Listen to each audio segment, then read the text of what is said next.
فسبحان الذي لا يحصى امتنانه باللسان ولا بالقلب. نشهد أن لا إله إلا الله وحده لا شريك له، ونشهد أن سيدنا وحبيبنا وطبيب أرواحنا محمد الذي أرسله بالحق بشيرا ونذيرا وداعيا إلى الله بإذنه سراجا وقمرا منيرا.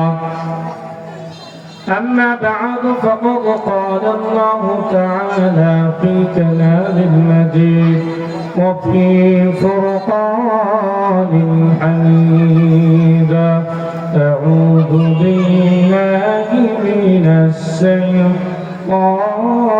الرجيم. بسم الله الرحمن الرحيم.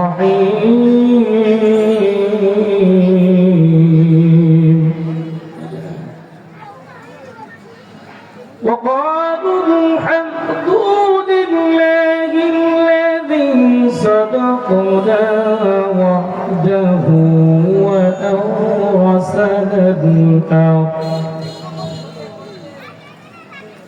وقالوا الحمد لله الذي صدقنا وعده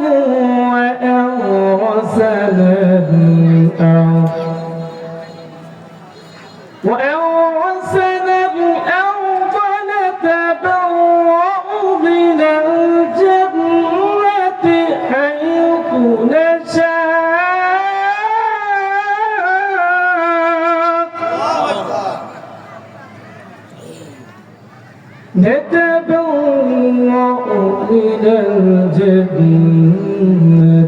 حيث نشاء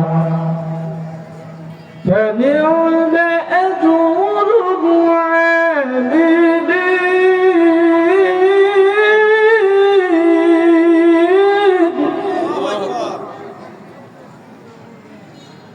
وترى الملائكة حافين من حول العرش يسبحون بحمد ربهم.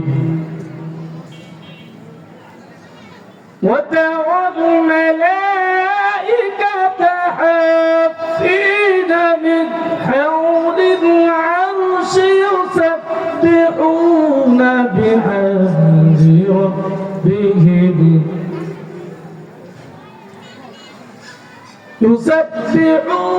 بحمد ربهم وقضي بينهم بالحق وقيل الحمد لله رب العالمين.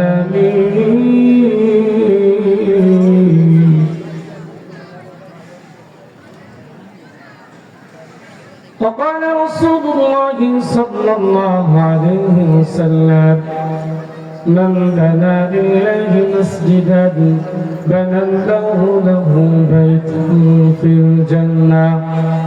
وقال تعالى في شأن حبيبي: إن الله وملائكته يصلون على النبي يا أيها الذين آمنوا صلوا عليه وسلموا تسليما. اللهم ابتدأ شربا وعلى آل سيدنا مولانا হাজারো ব্যথা বেদনার পরে ফিরে আসনি তুমি আপন ঘরে, দিনের আলো তুমি সরিয়ে দিতে, চলে গেলে মদিনায় মক্কা ছেড়ে রাসূল। তোমাকে ভুলি আমি কেমন করে হে রাসূল, তোমাকে ভুলি আমি কেমন করে। আল্লাহুম্মা সাল্লি আলা সাইয়্যিদিনা মাওলানা মুহাম্মদ ওয়া আলা আলি সাইয়্যিদিনা মাওলানা মুহাম্মদ বালাগাল উলা বিজামালিহি كشف الدجى بجماله حسنت جميع خصاله صلوا عليه وآله। কি সুন্দর ফুল ফুটেছে কোরআনের, এসো মুসলিম ভাই, কোরআন পড়ে গড়লে জীবন জান্নাত পাওয়া যায়। পৃথিবীর বন্ধুরে তোমায় ছেড়ে যেতে হবে, পৃথিবীর মানুষ নিষ্ঠুর হইয়া তোমায় রাখবে মাটির ঘরে। ভেবে কি দেখেছো বন্ধু তুমি থাকবে কেমনে, দিন থাকিতে জীবন করো আল্লাহর কোরআন শুনে। যতই ছোট বন্ধু তুমি মন গড়া মানুষের সাথে, ভাববে তুমি একদিন এসেছিলে দুনিয়াতে। শান্তি যদি পেতে চাও গো বন্ধু তুমি আধার ওই ঘরেতে, দিন থাকিতে জীবন করো আল্লাহ রাসূল শুনে। লা ইলাহা জোরে লা ইলাহা, আওয়াজ দে। আপনি এতগুলো মানুষ একটা আওয়াজ দিয়ে পড়েন না। লা ইলাহা জোরে লা ইলাহা খালিক নে তুমি সারা, মালিক নে তুমি সারা, খালিক নে তুমি সারা, কোনো মাবুদ নে তুমি সারা, কোনো মাসুক নেই তুমি সারা, কোনো মাবুদ নেই তুমি সারা। লা ইলাহা জোরে লা ইলাহা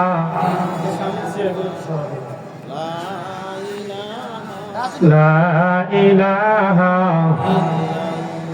লা ইলাহা ইল্লাল্লাহু মুহাম্মাদুর রাসূলুল্লাহ সাল্লাল্লাহু আলাইহি ওয়াসাল্লাম। ঐতিহ্যবাহী মনোহরা কেন্দ্রীয় জামে মসজিদের 2 দিন ব্যাপী তাফসীরুল কোরআন মাহফিলের আজকে শেষ দিন। আজকে কততম দিন? আজকে শেষ দিন। অধ্যক্ষ জালসার সম্মানিত সভাপতি সাহেব জনাব আলহাজ মাওলানা মোহাম্মদ রুহুল আমিন সাহেব, রুহুল আমিন আকন্দ, নিকা ও রেজিস্ট্রার 6 নং দুর্গাগঞ্জ। অধ্যক্ষ জালসার প্রধান অতিথি আলহাজ মাওলানা রফিকুল ইসলাম খান, সহকারী সেক্রেটারি জেনারেল বাংলাদেশ জামাত ইসলাম। আমন্ত্রিত উলামায়ে কেরাম, আজকের জলসার প্রধান বক্তা, দ্বিতীয় বক্তা, তৃতীয় বক্তা এবং মঞ্চ উপবিষ্ট উলামায়ে কেরাম, সামনে বসা দিন প্রিয়, কোরআন প্রিয়, কোরআন প্রেমী, তাওহীদ পন্থী, তাওহীদের পতাকাবাহী, পর্দার আড়ালে দোয়ার খনি আমার মা বোনেরা, সবার প্রতি আমার আন্তরিক সালাম। আসসালামু আলাইকুম ওয়া রাহমাতুল্লাহ। এই তাফসীর মাহফিলের মধ্যে বসে আমরা খুশি না বেজার? কথা বলেন, খুশি না বেজার? আপনারা যদি একটু আগায় বসেন তাহলে ভালো হয়, অনেক দূরে দেখা যাচ্ছে। একটু আগায় বসেন সবাই, সামনে একটু আগায় বসেন। চট যেখানে আছে ওইখানে থাক, আপনারা একটু আগায় বসেন, তাহলে সুন্দর দেখা যাবে। এজন্য জান্নাতের বাগিচার মধ্যে আমরা বসে খুশি না বেজার? শুধু দুনিয়ার জান্নাত নয়, আমরা মৃত্যুর পরও যেন এই জান্নাতের মধ্যে একাকী আমরা সবাই সর্বভূতভাবে যেন বসবাস করতে পারি। আল্লাহ যেন আমাদের তৌফিক দান করেন, আমিন। যদি আমরা এই জান্নাতের বাগিচার মধ্যে বসে খুশি হয়ে থাকি, একতাবদ্ধ হয়ে কণ্ঠের সাথে কণ্ঠের মিল রেখে আমরা সেই মালিকের প্রশংসা করছি, বলি আলহামদুলিল্লাহ। আরো জোরে পড়ি আলহামদুলিল্লাহ। বিশ্ব মানবতার মুক্তির দূত সাইয়্যিদুল আম্বিয়া রাহমাতাল লিল আলামিন, যার আনিত বাণীর মধ্যে রয়েছে ইহকালীন শান্তি, পরকালীন মুক্তির পথ, সেই নবীর প্রতি দরুদ পড়ি, সবাই পড়ি সাল্লাল্লাহু আলাইহি ওয়াসাল্লাম। আমরা অত্যন্ত খুশি এই জান্নাতের বাগিচার মধ্যে বসে। আমরা এখন যারা এদিক সেদিক এলোমেলো দোকানপাট চাষালে আমরা আছি, মেহেরবানি করে যিনি আজকে আমাদের প্রধান বক্তা অত্যন্ত জ্ঞানগর্ভ আলোচনা করেন, প্রখ্যাত আলিমে দ্বীন, আন্তর্জাতিক খ্যাতি সম্পন্ন বক্তা হযরত মাওলানা সাদিকুর রহমান আল আজহারি সাহেব, তিনি অত্যন্ত সুললিত কণ্ঠে জ্ঞানগর্ভ আলোচনা করে থাকেন।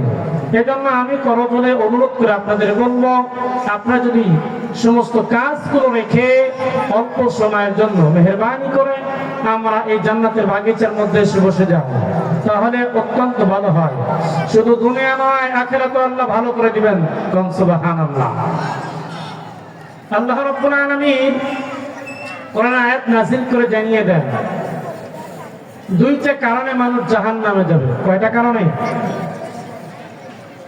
আল্লাহ রাব্বুল আলামিন আয়াত নাযিল করে জানিয়ে দেন, মা সালাকাকুম ফি সাকার। জাহান্নামী মানুষদেরকে আল্লাহ জিজ্ঞেস করবেন, কেন তোমরা জাহান্নামে আসছো? আল্লাহ রাব্বুল আলামিন যখন জিজ্ঞেস করবে, ওই বান্দাগুলো জবাব দিয়ে দিবে, ক্বালু লাম নাকু মিনাল মুসাল্লিন। আল্লাহু আকবার। আল্লাহ রাব্বুল আলামিন জানিয়ে দিলেন দুইটা কারণে। প্রথম নম্বর কারণ হবে, বান্দারা জবাব দিয়ে বলবে, আল্লাহ দুনিয়ার মধ্যে আমরা আপনার হুকুম মানি নাই, অর্থাৎ 5 ওয়াক্ত নামাজ আমরা পড়ি নাই। কি করি নাই? 5 ওয়াক্ত নামাজ আমরা পড়ি নাই। তাহলে এক নাম্বার কারণ হলো আল্লাহ রাব্বুল আলামিন কোরআন আয়াত নাযিল করে জানিয়ে দিয়েছেন, ক্বালু লাম নাকু মিনাল মুসাল্লিন। ওই সমস্ত বান্দাগুলো বলবে, যখন বলবে তোমরা কেন জাহান্নামের মধ্যে আসছো, তারা জবাব দিয়ে বলবে, আল্লাহ দুনিয়ার মধ্যে আমরা আপনার হুকুমগুলো মানি নাই, নামাজ পড়ি নাই। অনেক হুজুর বিভিন্ন জায়গা থেকে মসজিদ, মাদ্রাসা, জুমার দিনে মেম্বারে বসে আমাদেরকে অনেক বুঝিয়েছেন, অনেক শুনিয়েছেন, কোরআনের আলোচনা শুনিয়েছেন, অনেক কথা বলেছেন। আমরা ওই কথাগুলো কোনোদিন কানের মধ্যে নেই নাই, আমরা আমাদের নিজের মন গড়ার মতো আমরা দুনিয়ায় চলেছি। এই জন্য তারা বলবে, আমরা দুনিয়ার মধ্যে নামাজ আদায় করি নাই। দ্বিতীয় নম্বর কারণ হবে, আল্লাহ রাব্বুল আলামিন নামাজ জানতে চাইবে আর কোন কারণ আছে? তারা বলবে, ওয়ালাম নাকুনু তুইমুল মিসকিন। আল্লাহু আকবার। তারা বলবে, আমরা দুনিয়ার মধ্যে ইয়তীম মিসকিন যারা আছে এদেরকে আমরা সহযোগিতা করি নাই, এদেরকে আমরা ভালোবাসি নাই, আমরা দূরে সরাই দিছি। যখন তারা আমাদের কাছে আসছে, আমরা তাদেরকে মানুষই মনে করি নাই, আসি না নাই। একখানি মানুষ আছে যারা ইয়তীম মিসকিন, অভাবী, খেতে পায় না, দুর্দশা অবস্থা, যাদের অর্থ করে আল্লাহ রাব্বুল আলামিন দিয়েছেন। এই মানুষগুলো, অভাবী মানুষগুলো যখন অর্থ করে মানুষের কাছে যায়, তাদের কাছে যখন সাহায্যের হাত দেয়, ওই সমস্ত মানুষগুলো দূর দূর করে তাড়িয়ে দেয়, আছে না নাই? আছে। এই জন্য জাহান্নামের মধ্যে বিশেষ করে দুইটা কারণ উল্লেখ করা হয়েছে। এই জন্য এক নম্বর কারণ আমি কি বলেছি বলেন? নামাজ আদায় করি নাই। আজকে মসজিদ সুন্দর হচ্ছে কিসের কারণে বলেন? কিসের কারণে? এই তাফসীর মাহফিলের মাধ্যমে মসজিদ সুন্দর হবে, আপনার দিনের আলোচনা শুনবেন, আরে এই মসজিদটা সুন্দর হবে, আপনাদের অর্থ কোটি দ্বারা সুন্দর হচ্ছে। এজন্য এই মসজিদের মধ্যে যারা নামাজ আদায় করবে, এই মসজিদের মধ্যে যারা সালাত আদায় করবে, আপনি যারা দান সদকা করেছেন এই মসজিদের জন্য, যা দান করলেন আল্লাহ রাব্বুল আলামিন, আপনারা যখন কবরের মধ্যে চলে যাবেন, আপনার একটা ভাগ সওয়াব আল্লাহ রাব্বুল আলামিন কিয়ামত পর্যন্ত চালু রেখে দিবেন। কবরে শুয়ে শুয়ে আপনি বেড়ে থাকবেন, বলেন মারহাবা। রাজি আছি তো আমরা ইনশাআল্লাহ? এই মসজিদকে সুন্দর করার জন্য রাজি আছি তো আমরা ইনশাআল্লাহ? এই জন্য দুইটা কারণ আল্লাহ রাব্বুল আলামিন জানিয়ে দিয়েছেন। প্রথম নাম্বার কারণ হলো আমরা নামাজ আদায় করি নাই, এই কারণে আল্লাহ রাব্বুল আলামিন আমাদেরকে জাহান্নামের মধ্যে নিক্ষেপ করবে। আমরা যখন এই কেন্দ্রীয় মসজিদে মুনহারাম যখন নামাজ আদান হয়ে যায়, আমরা নামাজে দাঁড়িয়ে যাই, অনেক মানুষ আছে ফ্রিজের মধ্যে বসে গল্প গুজব করে, আসে না নাই, চেষ্টানের মধ্যে থাকে, টিভির সামনে থাকে, মোবাইলকে সামনে নিয়ে রাখে, বিভিন্ন গল্প গুজবে তারা লিপ্ত থাকে, আর নামাজের সময় কিন্তু আপনার জন্য আমার জন্য অপেক্ষা করে না, নামাজের সময় কিন্তু ঠিকই চলে যায়। এই জন্য আপনি এই মসজিদে অর্থ দিলেন, টাকা দিলেন, কিন্তু আপনি নামাজে গেলেন না, এর কারণে আপনাকে জবাবদিহি করতে হবে। হুজুর সাল্লাল্লাহু আলাইহি সাল্লাম হাদিসের মধ্যে ঘোষণা করেছেন, এমন একটা সময় আসবে, সাহাবায়ে কেরামকে লক্ষ্য করে বললেন, এমন একটা সময় আসবে মসজিদ মানুষ পাল্লা পাল্লি করে সুন্দর করবে, কিন্তু মসজিদের মধ্যে মুসল্লি খুঁজে পাওয়া যাবে না, আছে না নাই?